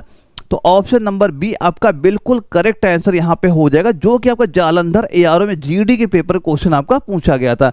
इसके बाद जो हमारा अगला क्वेश्चन आता है, इसमें क्या चीज पूछी जा रही है, एक स्कूटर चालक है 42 किलोमीटर प्रति घंटा की चाल से यात्रा कर रहा है, तो बताओ 90 मिनट में वह कितनी दूरी वहां पे तय करेगा, 90 मिनट में कितनी दूरी तय करेगा। देखो हमें पता है चाल बराबर क्या होता है, दूरी बटे समय होता है, तो दूरी बराबर क्या हो जाएगा, चाल गुणे समय हो जाएगा। तो चाल यहां पे कितना है आपका 42, क्या पूछा जा रहा है, दूरी तय करेगा, तो दूरी बराबर दोस्तों क्या होता है, हमारा चाल गुणे समय यहाँ पे हो जाता है। तो यहाँ पे जो हमारी स्पीड कितनी दी जा रही है, स्पीड दोस्तों आपको दी जा रही 42। देखो ये किलोमीटर प्रति घंटा में है, लेकिन ये आपका मिनट में है, तो मिनट को हम किस में बदल लेंगे, घंटे में। तो 90 मिनट कितने घंटे हो जाएंगे, हम कहें 1.5 घंटे होते हैं। तो सिंपल सा आप क्या करो, 1.5 से इसे 1.5 से गुणा कर दो, इसकी वैल्यू कितनी आपकी हो जाएगी, 63 यहाँ पे निकल के आ गई, कितनी 63 किलोमीटर हो जाएगी। जैसे आप गुणा करोगे 63 किलोमीटर क्या हो जाएगा, दूरी तय करेगा। ऑप्शन नंबर बी पे आपको यहाँ पे टिक कर देना। इंपॉर्टेंट क्वेश्चन है, पेपर में क्वेश्चन आपको दिखेगा, तो ऐसे क्वेश्चन प्रैक्टिस जरूर करना है, क्योंकि ये सारे क्वेश्चन आपके ही पेपर में वहां पे पूछे गए हैं। अगला क्वेश्चन क्या दिया जा रहा है, दी गई श्रृंखला में प्रश्न चिन्ह के स्थान पर बताओ क्या आना चाहिए। रीजनिंग के 5 क्वेश्चन आते हैं, बिल्कुल नॉर्मल सवाल आते हैं रीजनिंग के। अगर आपकी बेसिक सही है, बस सवाल ध्यान से पढ़ो, वहां पे आपके आंसर यहां पे आ जाएगा। देखो सीरीज क्या दी जा रही, यहां पे आपका लिखा 17, फिर क्या लिखा 9, फिर क्या लिखा 29, फिर क्या लिखा आपका 21 है, फिर यहाँ पे हमारा 65 लिखा है, 65 के बाद आपका 57 लिखा है। फिर बताओ आगे क्या आ जाएगा। दोस्तों ये सवाल में क्या आपकी डबल सीरीज वहां पे चल रही है। जो क्वेश्चन आपका भोपाल एआरओ में पूछा गया था, इसमें डबल सीरीज चल रही है। यानी कि आपको पहले ये 17, 29, 65, यानी ये संख्या ऐसे हुआ या ऐसा हुआ, यानी इसके आगे एक संख्या छोड़ के ये हमसे पूछी जा रही है, ये वैल्यू बताओ क्या होती। ये बताओ 17 से 29 आप यहाँ पहुंचे हो, तो आप देखा कितना यहाँ बढ़ रहा है, हमने कहा 12 बढ़ रहा है। अब यहाँ जब हमने 29 से 65 बढ़ रहे हैं, 2965, यहां पे आपने देखा कितना बढ़ गया, आपने कहा 36, कितना बढ़ा है 36। अब ये बताओ यहां पे आप ये क्या देख रहे हो कि ये कितना इसका डबल हुआ, 12 36, 3 गुना हो रहा है। तो जाहिर सी बात है ये आगे कितना बढ़ा होगा, 3 गुना इधर भी आपका बढ़ा होगा। तो 36 गुणे 3 जैसे दोस्तों आप करोगे, यानी 108 यहां पे हमारी संख्या बढ़ी होगी। तो 65 में जैसे आप यहां पे 108 जोड़ोगे, तो 65 प्लस 108 कितना हमारा हो जाएगा, 65 प्लस 108 यहां पे जोड़ोगे, ये दोस्तों 173 यहाँ पे हो जाएगा। तो हमें पता है कि जो आपकी आगे संख्या आएगी यहाँ पे क्या रही होगी, 173 रही होगी। तो आप सीधा आंसर क्या कह दोगे, ऑप्शन नंबर सी आपका राइट आंसर हो गया। अब देखो इसमें भी देख लो, ये जैसे आपका 9 दिया गया, 9 से आपको यहाँ पे क्या हुआ, 21 हुआ है। अब 21 से आपको कितना हो गया, यहाँ पे 57 आपका हो गया। तो यहाँ पे देखो क्या गैपिंग हो रही है, यहाँ 9 से 21 हुआ, हमने देखा 12 गैपिंग। अब यहाँ से क्या हुआ आपका 21 से 57 हुआ, कितने गैपिंग, 36 पे। यहाँ पे आप देख रहे हो 3, इसका 3 गुना बढ़ रहा है। तो आगे संख्या रही होती है, उसका भी 3 गुना वहां बढ़ रहा है। तो यही बस आपको पता हो, जो आप प्रैक्टिस वहां पे करते चलोगे, जो आपके एग्जाम में क्वेश्चन पूछे गए हैं, तो आपको जितने टाइप हैं सारे टाइप क्लियर वहां पे हो जाएंगे और आप आंसर भी उसका दे पाओगे। अगला क्वेश्चन आता है कि ये शब्द, ये गुलंदर के प्रत्येक अक्षर को अंग्रेजी वर्णमाला क्रम में व्यवस्थित वहां पे किया जाता है। इसी प्रकार बने नए अक्षर समूह में बाएं से चौथे अक्षर और दाएं से पहले अक्षर के बीच अंग्रेजी वर्णमाला क्रम में कितने और अक्षर वहां पे आ जाएंगे। भाई ये जो आपका एक अक्षर यहाँ पे दिया जा रहा है, तो अगर हम इसे मान लो अंग्रेजी वर्णमाला क्रम में रखें, जैसे ए बी से आपको मान लो सी लिख दिया जाए, बी लिख दिया, डी, तो सबसे पहले अंग्रेजी वर्णमाला क्रम में हमें पता ए आता है। तो ये बताओ इन अक्षरों को अगर हम अंग्रेजी वर्णमाला क्रम में रखे, तो पहला अक्षर यहां पे क्या हो जाएगा, दोस्तों यहां पे हमें पता है पहला अक्षर आपका डी आएगा। तो हम मान लो लिख देते पहला अक्षर हमारा डी हो गया, इसके बाद आपका क्या हो गया, ई हो गया, फिर आपका दोस्तों क्या हो जाएगा, जी हो जाएगा, फिर जी के बाद हमारा आई आएगा, आई के बाद दोस्तों आपका एल आ गया, एल के बाद हमारा आर आ गया, आर के बाद आपका यू यहाँ पे आ गया। अब सवाल में क्या चीज दिया जा रहा है, ये बताओ अंग्रेजी वर्णमाला क्रम में व्यवस्थित किया जाता है, जो कि हमने कर लिया। इस प्रकार बने नए अक्षर समूह में बाएं से चौथा, बाएं से चौथा 1 2 3 चौथा, बाएं से चौथा कौन सा हो गया, हमारा आई यहाँ पे हो गया। बाएं से चौथे अक्षर और दाएं से पहला अक्षर हमारा कौन हो गया, यू हो गया, यू। अब ये चीज पूछा जा रहा है, ये बताओ अंग्रेजी वर्णमाला क्रम में इनके बीच में कितने अक्षर यहां पे आएंगे। तो आई के आगे आप जोड़ लो, आई से अगर हम यू तक जाएंगे तो बीच में कितने अक्षर आएंगे, आप कहोगे यहां पे बीच दोस्तों लगभग आपके 11 अक्षर आ जाते हैं। आप खुद ही काउंट करना, आई के आगे चलना और यू से वहां पे रुक जाना। टोटल बीचों बीच में कितने अक्षर आएंगे, 11 आएंगे। तो हम क्या कह देंगे, ऑप्शन नंबर ए आपका राइट आंसर। सवाल में कुछ नहीं, बस केवल लैंग्वेज पकड़नी सवाल की, सवाल में क्या चीज दी जा रही है और क्या चीज हमसे वहां पूछी जा रही है। अगला क्वेश्चन आता है, ये बताओ DEATH अंग्रेजी वर्णमाला क्रम में आधार पर एक निश्चित प्रकार से आपको ये संख्या वहां पे लिखी जाती है। तो हमें ये बताओ ग्रे को अगर ये संख्या यहाँ पे लिखी गई है, तो BENCH दिए गए विकल्पों में से हम कैसे संबंधित करेंगे, इसे क्या आपका वहां पे लिखा जाएगा, ये चीज यहाँ पूछी गई है। तो कैसे सोल्व करोगे, ध्यान से यहाँ पे देखना। एक चीज ये बताओ, जैसे यहाँ पे आप जय बढ़ गया हमारा, प्लस का 8 आपका बढ़ गया।